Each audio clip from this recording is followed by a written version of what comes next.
When you lay out the 22 cards of the Major Arcana, you are not looking at random symbols of fortune.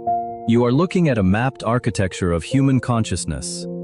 Each card functions as a psychological mirror, reflecting timeless stages of human development and inner growth.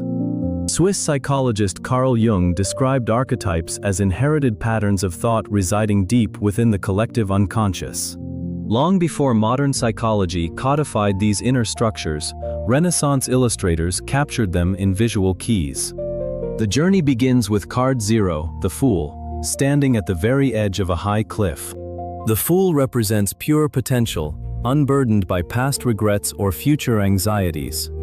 The small white dog leaping at his heels is not a warning of danger, but an instinctual companion guiding unformed awareness. Moving from the Fool into card 1, the Magician, consciousness learns focus and self-directed action. The Magician stands before a table bearing a wand, a cup, a sword, and a pentacle. These four elemental tools correspond directly to fire, water, air, and earth. Here, focused intention transforms raw potential into tangible reality. As the journey deepens, the cards shift from active outer creation to receptive inner wisdom. Card 2, the High Priestess, sits quietly between two pillars of light and shadow, representing active and passive forces. She holds a scroll of hidden knowledge, reminding us that profound truth is often revealed through quiet intuition rather than analytical thought. Opposite her authority sits card 3, the Empress, embodying fertility, creative abundance, and the sensory world. Where the High Priestess guards secret inner knowledge, the Empress nourishes outer manifestation. Immediately following her is card 4, the Emperor, providing structure, clear boundaries, and societal order. Without structure, creative growth quickly degrades into chaos. The Emperor sits upon a carved stone throne, reminding us that true leadership requires discipline, stability, and sovereignty. Moving further along the arc, card 5, the Hierophant, connects personal experience with shared spiritual tradition and cultural heritage.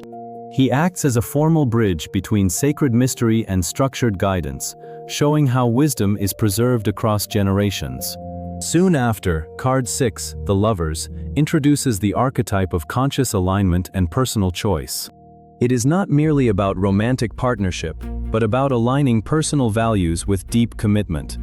Card 7, the Chariot, channels this inner conviction into outward momentum. The driver steers two opposing sphinxes without reins, balancing conflicting desires through willpower alone. Card 8, Strength, proves that true power comes not from brute force, but from gentle self-mastery and compassion. Card 9, the Hermit, steps back from outer noise, holding a single lantern atop a snowy peak to seek quiet self-knowledge. Midway through the Major Arcana, the archetypal journey encounters necessary tests of reality and perspective.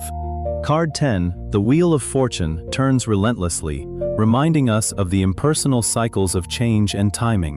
What rises must eventually fall, and what falls will rise again. Card 11, Justice, balances the scales of cause and effect, requiring radical clarity and personal accountability.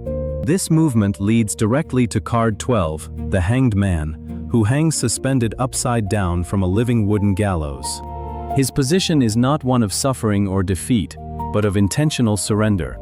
To see the world from a genuinely fresh perspective, forward motion must temporarily cease. The culmination of this surrender arrives in card 13, Death, which signifies the necessary dismantling of outworn structures. Death clears away outdated identities so that authentic new life can emerge.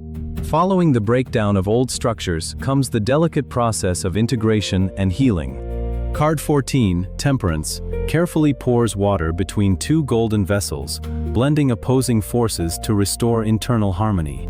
Then card 15, the Devil, represents bondage to illusion, unconscious shadow patterns, and material attachments.